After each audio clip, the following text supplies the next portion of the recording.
Assalamualaikum. Jangan lupa like, comment, and subscribe. Bye. Assalamualaikum warahmatullahi wabarakatuh. Alhamdulillahi rabbil alamin. Wassalatu wassalamu ala ashrafil anbiya'i wal mursalin wa ala alihi wa ashabihi ajma'in. Raditu billahi rabba wa bil islami dina wa bi muhammadin nabiyya wa rasulah. Rabbi shrah li sadri wa yassir li amri wahlul 'uqdatam min lisani yafqahu qawli. Allahumma ja'al jam'ana hadza jam'an marhuma wa tafarruqana min ba'dihi tafarruqan ma'suma. Kaum muslimin dan muslimat sidang jamaah subuh yang dirahmati Allah, kita sudah sampai penghujung surah Al-Mursalat, itu pada ayat 46. InsyaAllah pertemuan selanjutnya, kalau diberikan umur panjang oleh Allah, kita masuk ke dalam surah Al-Insan. A'udzu billahi minasyaitonir rajim. Bismillahirrahmanirrahim. Kulu wa tamatta'u qalilan innakum mujrimun. Jadi sebelum kita baca terjemahannya, jadi ini efek dari pemberitahuan Allah Subhanahu wa taala melalui jumlah khabari. Dari di dalam jumlah khabari, jadi dalam Al-Qur'an itu kan ada dua. Ada jumlah khabari, ada jumlah insya'i. Jumlah khabari adalah pemberitahuan Al-Quran, baik tentang sorga maupun tentang neraka. Ini jumlah khabari. Yang kedua jumlah insya'i. Jumlah insya'i itu di dalam Al-Quran berisi larangan, suruhan, kemudian heran Allah, ta'ajub dan lain sebagainya. Ini namanya jumlah insya'iyah.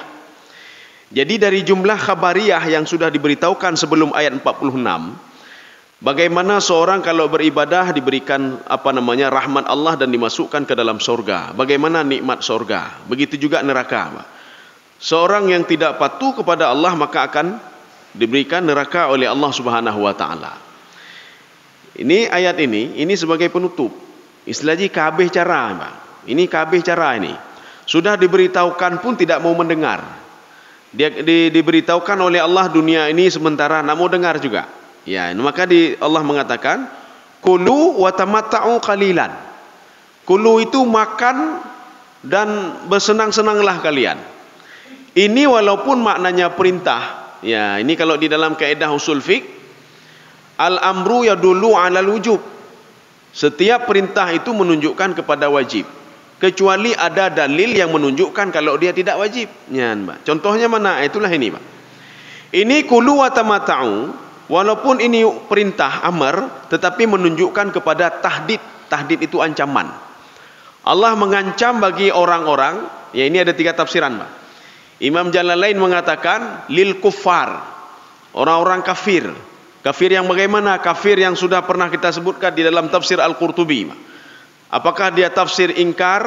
Apakah dia tafsir kufur ingkar, kufur juhud, kufur inad, kufur ihsan, kufur i'tiqad dan lain sebagainya. Ini yang pertama. Yang kedua, Imam Al-Baghawi mengatakan di dalam tafsir beliau, hadhil ayah lil musyrikin. Ayat ini untuk orang-orang musyrik yang mereka itu syirik kepada Allah Subhanahu wa taala. 2. Yang ketiga, dalam tafsir Al-Qurtubi beliau mengatakan hadhil ayah lil mukadzibina bil ba'thi. Itu orang-orang yang mendustai hari kebangkitan. Sekarang apa maksud ayat ini? Kenapa mesti ada ancaman? Ya. Manusia itu ada 2 model, Pak. Ada satu kelompok yang dia tidak mau ikut aturan. Nak mau aturan, temayang HE, bayar zakat tidak mau, kemudian meninggalkan larangan tidak mau diatur. Ini kelompok yang pertama, nak mau diatur. Kelompok kedua mau diatur. Kelompok yang pertama yang tidak mau diatur, salat tidak mau, aturan tidak mau, semua tidak mau deh, Pak. Perintah tidak mau, larangan tidak mau dia tinggalkan. Maka Allah mengatakan kalian terserah buat apa saja. Pegot aju. Buat apa saja. Kulu wa tamatta'u. Jadi kalian makan dan minum, makan dan nikmatilah hidup ini. Ya, kata Allah, Pak. Diberikan apa namanya? Kalau di dalam ayat lain, Zarhum ya'kulu wa yatamatta'u wa yulhihimul amal, kata Allah. Ya Muhammad, ketika kamu mendakwahi mereka tidak mau dengar, biarin saja, hana pupunya, hana pupu. Kita mendakwahi orang-orang lain, hai baik trip duk kedai kopi be, baik pupuknya, hai dengar, kaku biarin saja, baik je gini, baik betul lah mati yang je tutah dia mentang baik. Zarhum ya'kulu wa yatamatta'u wa yulhihimul amal. Biarkan mereka makan minum terserah, mau yang halal yang haram terserah. Wa yatamatta'u, dia nikmati dunia ini terserah, kata Allah. Wa yulhihimul amal. Di kepala dia itu yang ada apa? Cita-cita saja, Pak. Nyo 2025 proyek, mega proyek ini. Nyo nanyo proyek saja lauleh, Pak. Hang kedepu yang tengah meninggal dunia, Pak. Lauleh proyek, biarin saja, kata Allah, biarin saja. Nedakwahi itu dengar, biarin saja. Ya'kulu wa yatamatta'u wa yuhilmul amal. Maka di sini diberikan ini oleh Allah Subhanahu wa taala, diberikan sinyal oleh Allah. Enggak apa-apa, kulu wa tamatta'u. Oh ya, ini yang pertama, Pak. Yang pertama, kelompok yang tidak mau aturan. Salat tidak mau, ketika disuruh salat, aqimis salah wa atuz zakah. Salatlah kamu dan bayar zakat. Hailun, enggak apa-apa. Artinya apa? Enggak ada aturan. Kelompok yang kedua adalah kelompok yang punya aturan. Kamu kalau sudah beriman, sudah bersyahadat, kamu mengakui saya sebagai Tuhanmu dan Muhammad sebagai Rasul, maka kamu itu diikat dengan aturan, Pak. Harus salat, harus begini, harus begini, harus begini. Kalau kamu salat, saya berikan rewardnya, yuk pahala. Kalau kamu tidak salat, tidak puasa, tidak beriman, maka akan aku azab kamu. Ya, diberikan apa namanya, aturan-aturan. Maka dalam Islam itu ada aturan. Mana yang boleh, mana tidak boleh. Apakah boleh makan haram? Kemudian apa yang boleh kita makan? Kemudian apa yang boleh kita lakukan? Apa kewajiban-kewajiban kita? Semua ada dalam kelompok itu. Kita mau pilih yang mana, Pak? Kalau mau pilih yang pertama, boleh juga aturan nih, Pak. Terserah mau jalankan apa saja boleh. Bahkan di dalam surah Al-Isra Allah mengatakan, "Man kana yuridul ajilata ajjalna lahu fiha ma nasha'u liman nurid." Kata Allah, siapa yang mau dunia ini tanpa salat, tanpa puasa, boleh, kata Allah. Ajalna lahu fiha ma nasya. Bahkan saya permudah lagi hidupnya, kata Allah. Pemohon dia korupsi laju.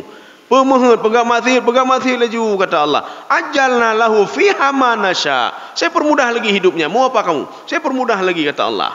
Tetapi ingat, thumma ja'alna lahu jahannam. Saya persiapkan nanti jahannam untuk dia, kata Allah. Maka di sini ada sinyal yang diberikan oleh Allah. Kulu wa tamatta'u qalilan. Ini kan ada 3 tafsiran, Pak. Tafsiran yang pertama mengatakan ini untuk orang kafir, termasuk orang kufur ihsan, termasuk orang kufur nikmat. Orang kufur nikmat ketika tidak ada nikmat dia minta kepada Allah. Ketika diberikan nikmat dia lupa kepada Allah, Pak. Zakat han dibayu, sedekah hanai jo, apa-apa hanai bubur kan. Maka Allah katakan, biarin saja, ipaju haju gede, hana pupu bah gede haju. Kulu wa tamatta'u. Tetapi ingat, kata Allah, qalilan. Qalilan itu kita dengar apa terjemahan. Coba ya Pak Endang, coba dibaca, Pak. Dikatakan kepada orang-orang kafir, makanlah dan bersenang-senanglah kamu di dunia dalam waktu yang pendek. Ya, sudah. Qalilan itu kalau di dalam bahasa Imam Jalalain, qalilan ya dulu ala zaman, menunjukkan kepada batas waktu. Artinya kita hidup di dunia na batas waktu. Seorang kafir dia bisa bersenang-senang di dunia, menzalimi orang lain, ada batas waktunya, Pak. Ini sama ketika kafir Quraisy ketika menzalimi Rasulullah sallallahu alaihi wasallam. Dia menyakiti Rasulullah sallallahu alaihi wasallam. Ketika didakwahi mereka tidak mau dengar, maka turunlah pada surah Ali Imran, ya Muhammad, kullu nafsin dha'iqatul maut. Itu Abu Jahal akan mati juga, Abu Lahab akan mati juga, As bin Wa'il akan mati, Nadar bin Haris akan mati. Kamu tenang saja, Mbak. Paling-paling dia bisa menyakiti kamu atau bisa menzalimi kamu sebatas umur dia saja. Apa yang kahanale, Pak? Enggak ada lagi, Pak. Abu Jahal dia menzalimi Rasulullah sebatas sebelum perang Badar. Ketika perang Badar meninggal mati dalam perang Badar, Pak.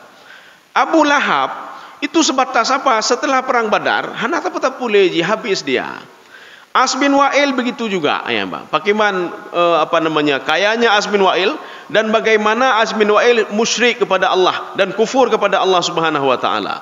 Maka Allah mengatakan, kamu tenang saja, dia menikmati dunia sebentar saja. Nadar bin Haris, Pak, dia menikmati dunia sebentar saja, tenang saja kamu, ya, Pak. Ada batas waktunya. Berarti bukan selama-lamanya, tidak, ada batas waktunya. Kaum muslimin sidang jamaah yang dirahmati Allah. Innakum mujrimun. Ini sebuah jumlah isbat namanya, Pak. Ini jumlah isbat. Artinya ketika Allah mengatakan kepada mereka, kalian makan dan makanlah terserah, mau berbuat apa terserah, kata Allah. Kemudian ditutup oleh Allah, ini jumlah isbat. Isbat itu untuk menguatkan dengan menggunakan kalimat isbat, inna. Maka ini kalimat baru. Kenapa kalimat baru? Karena dimulai dengan inna. Kalau kalimatnya anna, berarti itu bukan kalimat baru, Pak. Maka ini namanya jumlah ibtidaiyah. Dimulai dari baru lagi. Kalian terserah mau buat apa saja boleh, kata Allah Subhanahu wa taala. Innakum mujrimun. Kalian orang pembuat dosa, kata Allah Subhanahu wa taala. Apakah kita mau masuk kelompok ini, Pak?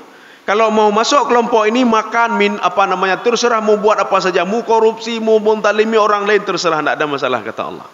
Tetapi dalam jangka waktu sebentar saja. Beberapa tahun yang lalu ada seorang mahasiswa UIN, Pak. Ya, dulu YIN namanya mujrimun, ya. Jadi waktu kamu lah ruangan, kamu tanya mujrimun, itu nyok jawab apa? Mana ci urang nama mujrimun lagi, Pak? Mujrimun nama dia. Jadi kemungkinan mungkin orang tuanya karena membaca Al-Quran digekalon goknya nak kalimat mujrimun, gebuh tu mujrimun, Pak. Mujrimunnya orang pembuat dosa, Pak. Ya, orang pembuat dosa. Jadi makanya sudah kuliah namanya mujrimun, ya. Kemudian ada juga namanya apa? Narun hamiyah, Pak. Narun hamiyah, neraka menyala-nyala. Nyawa debat tanya mbak urung cipat nekalan di dalam Al-Quran, Zat. Narun hamiyah, Mbak. Hana kalian terjemahan. Makanya kalau ingin memberikan nama anak, mengambil nama dari Al-Quran, itu yang pertama lihat dulu namanya, terjemahannya, Pak. Sudah satu. Yang kedua lihat sejarahnya dulu. Oh, ini terjemahannya bagus, ya. Lagi Abu Lahab, ya. Abu Lahab, Lahab itu dalam bahasa Arab itu muka yang berseri-seri, ya, bersinar. Makanya Abu Lahab, Abu Lahab pekon karena ganteng urung, Pak. Katanya walaupun anak ganteng baik dah Abu Lahab, ya, Pak. Kenapa? Karena sejarahnya nak bagus, ya, Pak. Anak lu Abu Lahab, pekon Abu Lahabnya dalam Al-Quran disebut-sebut oleh Allah, Pak. Kemudian Abu Lahab itu orang-orang Arab itu, Lahab itu artinya cerah, ceria, Pak. Ganteng, ya, Pak. Jadi harus lihat sejarahnya dulu, ya. Kaum muslimin sidang jamaah yang dirahmati Allah. Maka diulang lagi oleh Allah, ini kan 10 kali, Pak. Pengulangan 10 kali. Wailu yauma idzil lil mukadzibin. Ini kalau kata Imam As-Sa'di, ya, Pak. Ini pengulangan ini sudah pengulangan yang ke-9 ini, Pak. Ya, pengulangan yang ke-9. Pengulangan yang ke-9 dan ke-10, ini beliau mengatakan ini ayat ini ba'da an bayyanallah. Setelah sudah diceritakan secara rinci oleh Allah Subhanahu wa taala. Kalian apa tidak yakin juga tentang hari kebangkitan? Ya, Pak. Hana yakin, Pak.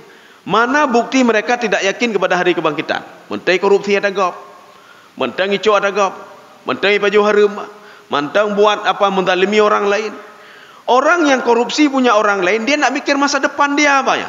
Masa depan dia apa? Akan dimintai pertanggungjawaban oleh Allah apapun yang dia ambil dari orang lain, Pak. Akan dimintai pertanggungjawaban apapun yang sudah dia lakukan menzalimi orang lain, Pak. Maka katanya yang dizalimi oleh orang lain, hana puputa terima nama alhamdulillah bah kezalimi gede, Pak. Ya, Pak. Kenapa? Karena sesuai dengan hadis Rasulullah, orang yang menzalimi orang lain siap-siap saja dia untuk mempersiapkan kebaikannya, amal ibadahnya dia berikan kepada orang itu, Pak. Maka katanya menyoi zalimi ligau tak kalian lihat so zalimi. Oh, dengku haji kau, bah gede. Paling-paling ibadah haji pelung gelung becut dan bengah, Pak. So zalimi urung sering baca Quran bah gede zalimi lun. Paling-paling dia penaji pahala baca Quran pelung gelung dia bawa orang kemat, ya, Pak. Karena ibadah kita kan kurang, Pak. Ibadah mentang kurang. So zalimi lun urung tahajud, Pak. Bah gede. Urung tahajud. Mudah-mudahan ya Allah pahala tahajud pelung gelung becut, ya Allah, ya, Pak. Nyo tahajud pihana, Pak. Baca Quran pihana. Paling-paling nak urung menzalimi katanya, kenya pahala katanya, Pak. Maka ji menyoti tak bedah bengah.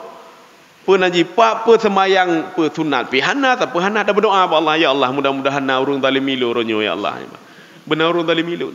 Bahkan paling enggak napa halai pelung gelo becuk konyo ya Allah. Nyo but pi berkelam pi hana lon tahajud. Kemudian bersedekah pi hana, pada bersedekah peng hana tepu hana ya. Mudah-mudahan uronyo ya Allah naurun zalimilun ya Allah naurun keun geluhun ya Allah. Ya berdoa wa Allah ya. Artinya apa? Dia ngomong ke kita nak sia-sia apa? Dia mempersiapkan amal ibadah untuk kita, Pak. Ya, mempersiapkan amal ibadah untuk kita. Makanya orang yang zalimi orang lain ini termasuk kelompok mukadzibina bil ba'tsi. Ini kalau pendapat Imam As-Sa'di, Pak. Ya, mukadzibina bil ba'tsi. Kenapa? Dia nak mikir masa depan dia. Yang dia pikir masa di dunia saja, Pak. Ya, dia pikir masa depan di dunianya masa depan, Pak. Padahal masa depan dia jauh sekali masih. Ya, nih, Pak. Kaum muslimin sidang jamaah yang dirahmati Allah. Sudah. Sekarang kita lanjut. Ini saya butuh terjemahan juga ini.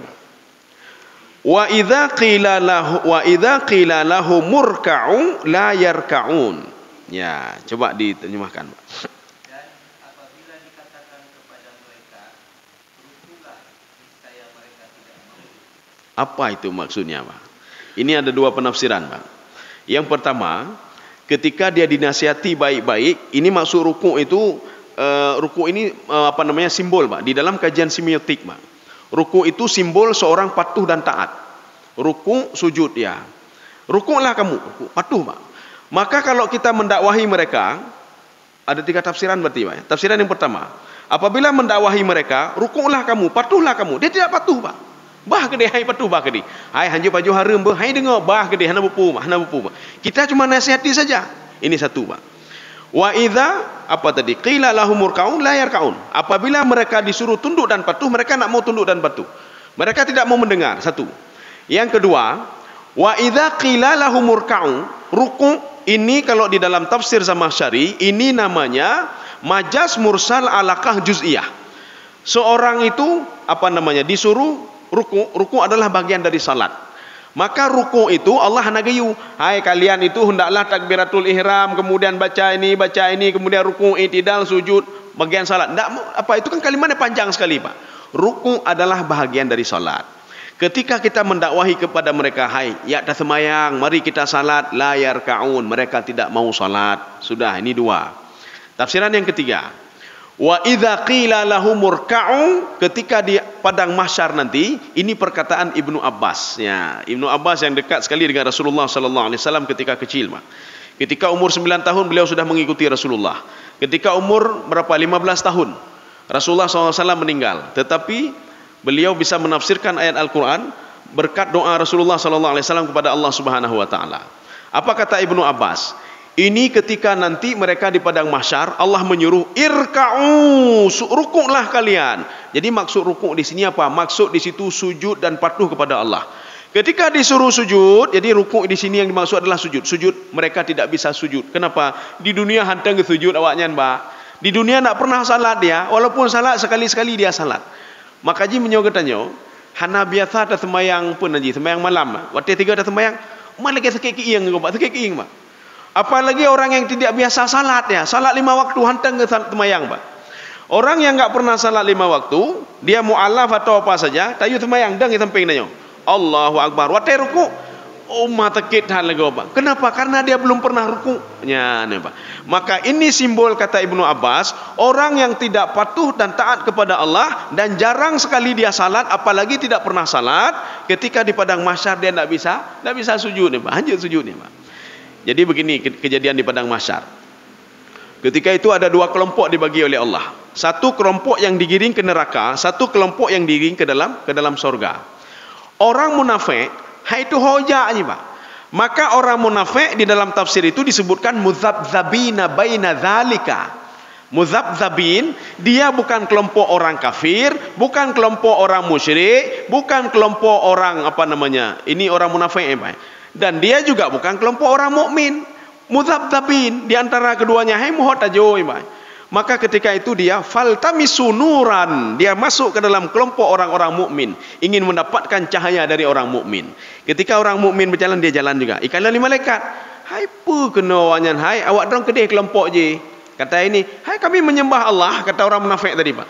Kami menyembah Allah, kami bayar zakat, kami patuh dan taat. Ya bekali orang munafik, guru malaikat. Orang munafik kata malaikat, Pak.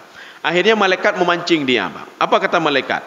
Allah sudah muncul di ufuk sebelah sana. Coba kamu lihat. Sekarang sujud kepada Allah.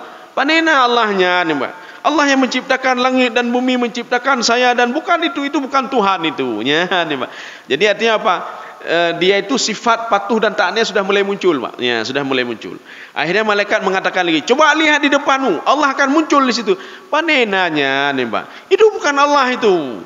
Allah itu yang disembah, Allah Maha Agung dan lain sebagainya. Ketika itu malaikat bertanya, gimana cara ya Allah? Begini saja kata Allah. Rukuklah kamu, sujudlah kamu, katanya, Pak. Ini dalam surah Yasin, Pak.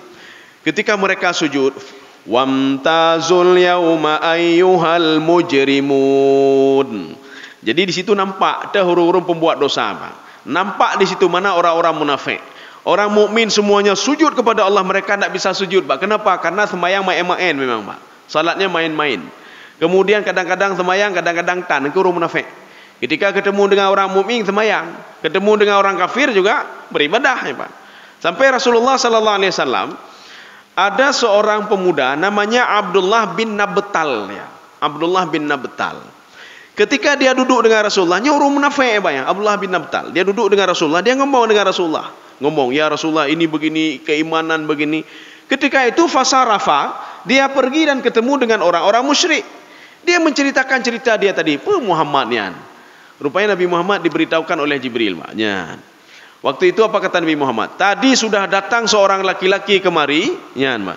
Datang seorang laki-laki kemari dengan hati keras. Biqalbin jabbar, kata Rasulullah sallallahu alaihi wasallam. Dia melihat dengan dua mata syaitan, kata Rasulullah, Pak. Jadi makanya orang munafik itu diibaratkan ketika melihat sesuatu, melihat dengan mata syaitan. Ketika itu Abdullah bin Nabtal, dia balik lagi ke Rasulullah, Pak. Apa kata Rasulullah? Tega sekali kamu, ya. Kamu atas alasan apa kamu itu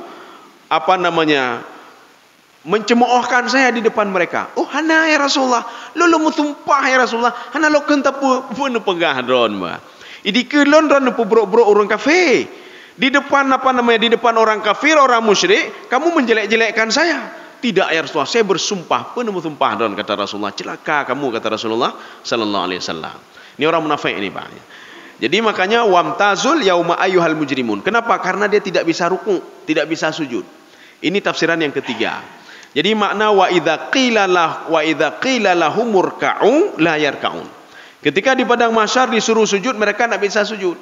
Makanya katanya di dunianya tak biasa sujud, belele sujud, Pak. Orang biasa lele sujud, maka sujud itu akan mudah. Lagi orang le biasa goes-goes, Pak. Baik orangnya goes-goes, untuk minggu ke goes-goes, nyan tuuk sakit undung, Pak. 3 gada pelung kahek lu maka sakit. Tapi kalau sudah terbiasa, atau orang biasa jalan pagi itu sudah terbiasa sama dia. Tapi kalau ada orang sebulan sekali jalan, 3 jam trap, maka sakit aki, Pak. Kalau Pak, sakitnya lo, encok lo, macam-macam sakit, Pak. Kenapa? Karena tidak terbiasa. Inilah tafsiran dari wa idza qila lahumurka'u la yarka'un. Kita lanjut. Ini penutup yang terakhir, Pak. Penutup kalimat terakhir, wailun yauma idzil lil mukadzibin. Kita ulangi lagi. Wailun itu apa sebenarnya? Wailun itu bukan neraka, Pak. Jangan salah. Sebagian mengatakan neraka wail. Tidak ada neraka wail, hanya neraka wail, Pak. Wail itu di dalam tafsir Ibnu Abbas, dalam tafsir Imam Ibnu Katsir, di dalam tafsir Al-Baghawi, di dalam tafsir At-Tabari, di dalam tafsir Al-Qushairi, al-wailu yadullu 'alal halak. Wail itu menunjukkan kepada kehancuran. Kehancuran dan binasa dan celaka. Ya, itu wail. Makanya nanti ketika roh seseorang akan keluar dari tubuhnya, kita hati-hati, Pak. Jangan sampai keluar mulut dari malaikat wailak, waihak. Kalau keluar kata-kata itu, yang kabeh dah, Pak. Kabeh, Pak. Celaka kamu, Pak. Kalau sudah ngomong celaka, maknanya kita sudah dari alam lain masuk ke alam lain disambut dengan tidak baik. Kalau sudah disambut dengan tidak baik, maka perlakuan selanjutnya terus tidak baik. Maka kita di alam barzah tidak baik. Maka di padang mahsyar tidak baik. Maka coba pikirkan saja. Kalau di padang mahsyar tidak baik, nyanho kira-kira, Pak. Pastilah neraka, ya, Pak. Tapi kalau kita meninggalkan dunia ini dan disambut dengan baik-baik, Pak. Disambut dengan baik, maka malaikat itu hati-hati sekali, Pak.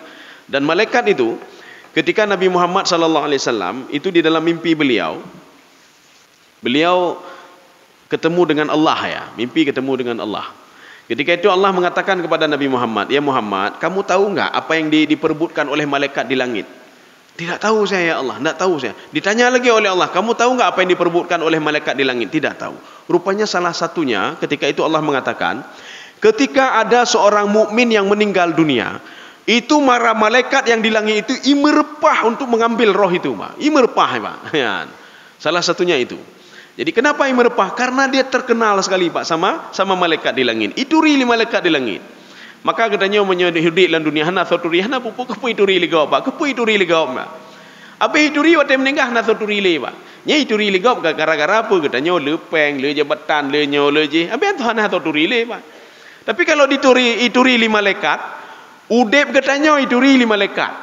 Tip-tip katanya tu ibu doa malaikat, ne pampun dosa tipulan ya Allah, ne pampun tipulan ya Allah. Pulang dah berdoa tahajud.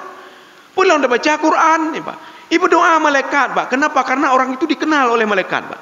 Kemana saja kita pergi dikelar, ya Allah, ne selamatnya, amin, amin. Ibu doa malaikat, Pak. Apalagi ketika dia meninggal dunia, Pak. Imerpah malaikat, biar saya saja yang ambil rohnya. Biar saya saja, imerpah, Pak. Karena apa? Sebuah kehormatan kalau seandainya dia bisa membawa roh itu ke Iliyin. Tapi menyuruh meninggal uruhan nahan itu mereka, so meninggal ala bahar uruh kedroji, Pak. Ya. Maka itu hoplung, maka kata malaikat satu lagi, wakil manrak, itu biar urusan saya itu. Biar saya saja yang membawa dia, kata malaikat yang kedua, Pak. Kemana dibawa? Fisijin, penjara iblis, ya, Pak. Ya. Kaum muslimin sedang jamaah yang dirahmati Allah. Wailu yauma idzil lil mukadzibin. Kita sudah mengatakan yauma idzin adalah kalimat ikhtisar namanya, Pak. Ikhtisar atau ikhtisar. Kalimatnya sebenarnya panjang tapi sudah ikhtisar. Orang Arab itu senang sekali untuk meringkas-ringkas. Ya, lagi katanya kagak ciri ringkas-ringkas, Pak. Ya. Persatuan Bangsa-Bangsa PBB dah begah, Pak. Nya menyota pegah Pak Gof. PBB itu PBB, Pak. Ada juga Pajak Bumi Bangunan PBB dah begah, Pak.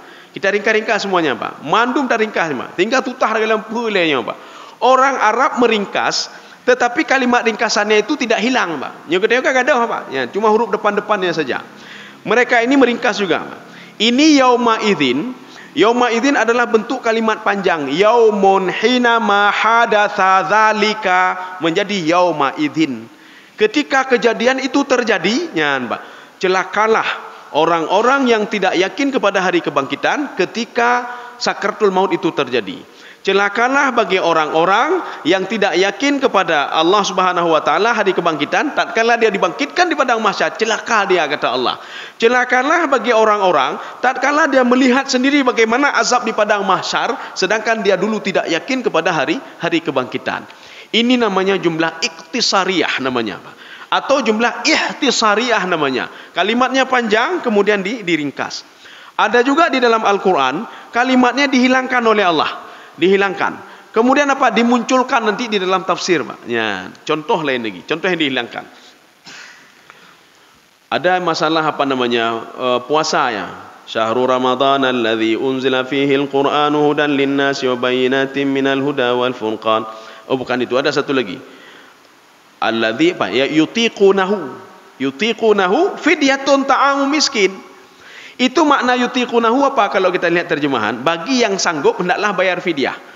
Nah huruf sanggup puasa bayar fidyah. Ini ada huruf yang dihilangkan di situ, Pak. Ada yang dihilangkan apa? La yutiqunahu, barang siapa yang tidak sanggup puasa maka bayar fidyah. La-nya sudah hilang.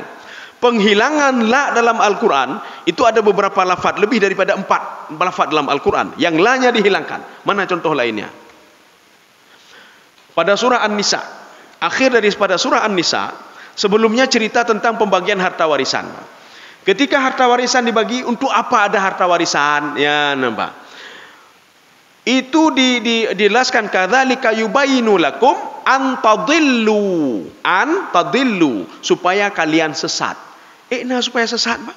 Coba lihat nanti dalam surah An-Nisa, an tadillu sebenarnya alla tadillu supaya tidak sesatnya, Pak. Lahnya sudah dihilangkan, Pak. Ini namanya ijaz hazaf namanya. Ya, di dalam Al-Qur'an, Pak, ijaz hazaf. Kenapa bisa dihilangkan? Dijawab oleh Imam Sibawayh, seorang pakar nahwu. Apa kata beliau? Al-Arabu yastaghni 'anil lafzi. Orang Arab itu kaya lafaz. Cukup dengan mengatakan antadillu, mereka sudah tahu itu maknanya alla tadillu, supaya tidak sesat. Maka kalau kita lihat Al-Quran, supaya memang ada sebagian terjemahan diterjemahkan supaya tidak sesat. Kenapa? Karena dia sudah lihat tafsir mungkin, Pak. Karena dia lihat ini nggak mungkin ini supaya sesat, nah mungkin supaya tidak sesat saja. Dia tidak tahu kalau ini adalah ijaz hasaf, Pak. Kalimat sebenarnya alla lah, supaya tidak sesat. Makanya dalam pembagian harta warisan, ketika sudah ridha semua, mandu ridha, Pak. Laki-laki kan 2 kali perempuan. Tetapi ketika bagi, apa kata laki-laki? Lun hana perle harta, jauh ke adik mendum ke di. Lun ka ridha, lun jauh ke di, hana perle bagi-bagi li, ya Pak. Oh, nyo tak bagi sama mendum ke di, hana meceh lun 2 ke. Lun 2 juta, lun 1 juta, tak sama mendum ke di, hana bupu, lun ridha, Pak. Kalau sudah ridha seperti itu, maka tidak berlaku hukum waris lagi, Pak. Hana berlaku, Pak. Kapan berlaku hukum warisan? Ketika satu menghujat, nyo menghujat, je menghujat, lon hae dono, lon hae dono, lon hae dono. Ketika itu barulah berlaku. Ini 1/3, ini 1/2, ini 1/4, ini 1/6, ini 2/3, ini 1/8 yang baru berlaku, Pak. Ketika mereka sudah ribut. Tapi kalau tidak ribut, hana berpulun, hana perlem demecok ke dalam mentong. Oh, ibu kedua hana mendemejok ke adik menteng paling umbut, mandum harta mak 50 juta jok ke adik mendum. Nah, ada masalah, ya, Pak. Bukan karena mereka tidak ribut-ribut. Tapi kalau sudah ribut harus berlaku ini. Ya, Pak. Ini makna yauma idzin. Yauma idzin adalah singkatannya, ringkasan dari kalimat panjang, Pak. Yaumun hina hadatsa dzalika, ya. Contoh ketika imam naik khutbah. Amma ba'du faya ibadallah. Setiap amma ba'du itu harus diikuti dengan fa itu, Pak. Amma ba'du enggak boleh. Amma ba'du ya ibadallah enggak sah. Kalau dalam kajian nahwu enggak sah, Pak. Amma ba'du fa ya ibadallah. Sekarang masalahnya kenapa ba'du? Tidak ada ba'du dalam bahasa Arab. Kita mungkin mendengar orang Arab wa ba'din katanya, ba'din. Tidak ada ba'din dalam bahasa Arab. Rupanya ba'du, ba'din, ya nyono orang Jawa Arab tu, nanti ada orang Arab ngomong wa ba'din katanya, ba'din, apa ba'din ni lain, hek dah minta ba'din. Rupanya ba'din itu singkatan dari kalimat ba'da idzin, sebentar lagi ya, karena panjang ba'da idzin, ba'din. Ba'da dzalika ba'du, ya Pak. Ba'du, amma ba'da dzalika. Faya ibadallah, ya, Pak. Maka kalimatnya ba'du. Nah, ada ba'du, Pak. Yang ada ba'da, ya, Pak. Kaum muslimin sedang jamaah yang dirahmati Allah. Sekarang kita tutup ini, Pak. Ini ayat terakhir surah Al-Mursalat. Insyaallah pertemuan selanjutnya kita lanjut dengan surah Al-Insan. Penutupnya apa? Fabi ayyi haditsim ba'dahu yu'minun. Saya minta terjemahan juga, Pak. Coba.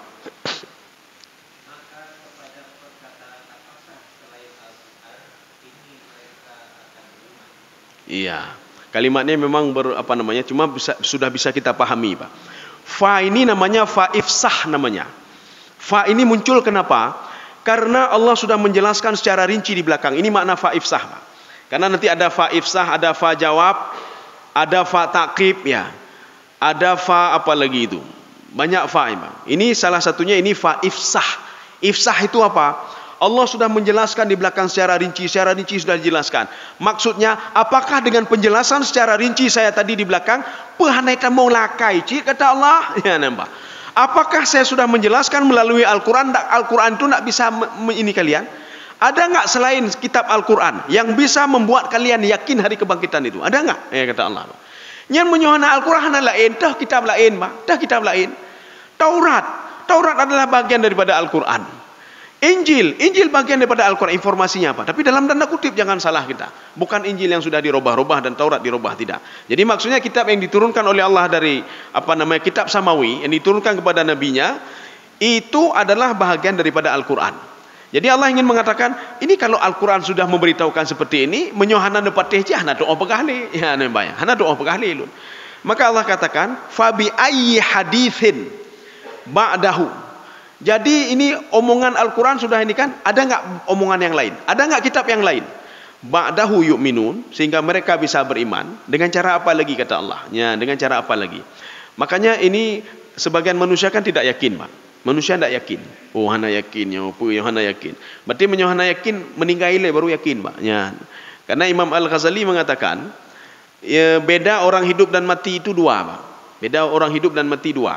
Yang pertama, salaba anhu jawarihahu Seorang itu sudah diambil anggota tubuhnya, berarti kan mati. Ya, Pak. Makanya orang stroke itu setengah mati, Pak. Setengah mati. Ya, Pak. Artinya dia ke setengah-setengah, Pak. Kalau sudah diambil semua, berarti sudah meninggal. Kabeh, ya, Pak. Salaba anhu jawarihahu. Makanya orang yang sudah diambil rohnya, sudah tinggal badannya, nyan kan urung udip le, Pak, urung mati. Ini bedanya satu. Yang kedua, inkashafa anhu haqa'iq al-ghaibiyah. Orang yang mati itu akan dibuka oleh Allah muka syafah hal gaib, Pak. Hal gaib akan nampak semua sama dia. Deuh mendum, Pak. Nyan, Pak. Makanya ketika dia sakaratul maut, dia melihat sesuatu hal yang tidak bisa kita lihat, Pak. Makanya pekan di kadang-kadang pandangannya itu lihat kata saja, Pak. Kadang-kadang dia pegang haba ke dera, Pak. Kadang-kadang dia debi mata kayaknya, Pak. Ini sudah mulai dibuka pintu oleh Allah Subhanahu wa taala. Kenapa? Karena hidup dia itu sebahagian masih di dunia, sebahagian sudah mau masuk ke pintu akhirat. Akhirat artinya apa? Alam barzah. Jadi makanya kalau kita ingin yakin apakah betul seperti ini, maka meninggal dulu, Pak. Ketika kita meninggal nanti, baru kita nampak, oh rupanya betul lego. Nama malaikat lego. Itampelo nama malaikat lego. Rupanya betul ada malaikat hafadzah. Rupanya betul langit itu punya pintu-pintunya, Pak. Nya langit ada pintu, Pak. Nya terbuka pintunya, baru deh, Pak. Yang dulu kita cuma mendengar berita dari Al-Qur'an, maka setelah kita meninggal dunia kita akan melihat semua haqa'iq al-ghaibiyah. Ini kata Imam Ghazali, Pak. Hakikat-hakikat gaib itu akan kita lihat semuanya. Maka hana perlu ragu le, Pak. Tak perlu ragu, Pak. Kita yang hidup akan mati, Pak. Yang mati ini akan dibangkitkan. Kalau kita pun tak yakin kepada hari kebangkitan, beryakin mentang katanya matinya, mentang yakin le, Pak. Kalau kita tidak yakin, hana mungkin saya sudah dimasukkan ke dalam kubur, sudah menjadi tulang, bahkan tulangnya ada yang hancur, dibangkitkan, hana mungkin dari temuakai. Kalau itu pun kita tidak yakin. Beryakinlah katanya, kita akan mati, Pak. Hidup di dunia cuma sebentar saja, Pak. Ada batas waktunya. Kalau kita hebat sekali menzalimi orang lain, ada batas waktunya. Berapa batas waktu? Apakah 60 tahun, 70 tahun? Paling-paling tertotun, Pak. Tertotun kalau mau nih, Pak. Kalau ada seorang yang zalim, pemimpin zalim, biarin saja dia. Umur tertutupi ke Tuhan, Pak. Tidak bisa macam-macam lagi dia. Biarin saja. Dan dia pun tidak bisa menzalimi kita, Pak. Tidak ada orang bisa menzalimi orang lain kecuali dengan izin Allah Subhanahu wa taala. Bah lagi yang ada juga dia. Yang penting dia ibadah. Kalau kita pakat hati dengar bah ke dia, Pak. Yang baik tak caci maki yang Pak. Yang baik, Pak. Kita caci maki yang tidak boleh. Maka inilah yang Rasulullah katakan kepada Aisyah radhiyallahu anha. Ketika seorang kafir melihat Rasulullah bersama Aisyah, apa kata orang kafir itu? Assammu alaika, celaka kamu Muhammad. Nabi Muhammad diam saja, Pak. Waktu itu dijawab oleh Aisyah, Assammu alaika wa la'natullahi alaika. Cukup panjang jawabannya, Pak. Kemudian Rasulullah mengatakan, itma'inni ya Aisyah, kamu tenang saja. Tidak usah kamu jawab seperti itu. Tapi lu bergen ya Rasulullah, kaikun kedua macam-macam ya Rasulullah, ya, Pak. Kan kamu dengar tadi ya Rasulullah. Mereka mengatakan kepadamu, assammu alaika, celaka kamu. Maka saya balas dengan celaka kamu, laknat kamu. Mereka kan mendengar juga apa yang kamu ucapkan. Jadi bagaimana ya Rasulullah? Kamu jawab saja, assammu alaika wa alaika. Sudah itu saja. Atau kamu diam saja. Baik tepu, Pak. Kenapa? Karena ucapan dia tidak bisa menzalimi kita, Pak. Tidak bisa menzalimi kita, Pak. Dia merencanakan sesuatu, ingin membunuh kita, ingin mencelakai kita, tidak bisa kecuali dengan izin Allah Subhanahu wa taala. Coba lihat berapa banyak sahabat yang ingin dicelakai, dan Rasulullah sendiri ingin dicelakai oleh Abu Jahal, Abu Lahab. Kemudian istrinya Ummu Jamil. Ummu Jamil itu bibi Rasulullah. Tetapi setiap hari di kepala bibi Rasulullah, bagaimana merancang untuk membunuh Muhammad. Membunuh Muhammad kan temarangan. Apalagi setelah turun ayat tabbat syada abi lahabi wa tab. Itu batu selalu bersama dia, Pak. Nyo merempok Muhammad, nyo batte baule, Pak. Nyan, batte baule lun rom. Kata Abu Jahal, merempok Muhammad gila-gila, Pak. Saya injak-injak ni dia. Kalau dia sedang salat, punggung dia saya injak-injak. Tapi apa bisa dilakukan? Tak pernah Rasulullah diinjak punggungnya oleh Abu Jahal, Pak. Oleh Abu Lahab. Ya. Katalah Abu, karena letak Abu kita balik-balik, Pak. Abu Lahab, Abu Jahal, ya. Jadi makanya apapun yang mereka lakukan tidak bisa memudaratkan kita, Pak. Jadi ini apa? Nasihat Allah Subhanahu wa taala. Kalau tidak mau dengar ya sudah, kata Allah. Saya cuma menasihati saja. Hari kebangkitan itu ada. Pertanggungjawaban itu ada. Semua akan saya mintai pertanggungjawaban. Kita hidup di dunia saja, Pak. Dimintai pertanggungjawaban, Pak. Nyan peng menohon me. Peng mentang kita nyang, Pak. Peng menohon me. Nyo peng 1 juta. Nyo hon me peng nyan. Di dunia saja manusia minta pertanggungjawaban. Apalagi Allah, Pak, yang akan kejauh mendum-mendumnya. Ya. Jadi saya rasa cukup sekian. InsyaAllah pertemuan selanjutnya menyogejuk umur panjang oleh Allah, kita lanjut surah Al-Insan. Ya, ni Pak. Nanti akan kita bahas kenapa namanya Al-Insan. Insan itu kan manusia, Pak. Kenapa tidak An-Nas saja, Pak? Kenapa tidak Al-Bashar saja? Kenapa mesti Al-Insan? Jadi mudah-mudahan ada manfaatnya bagi saya sendiri dan jemaah sekalian. Subhanakallah bihamdika asyhadu an la ilaha illa anta astaghfiruka wa atubu ilaik. Assalamualaikum warahmatullahi wabarakatuh. Terima kasih.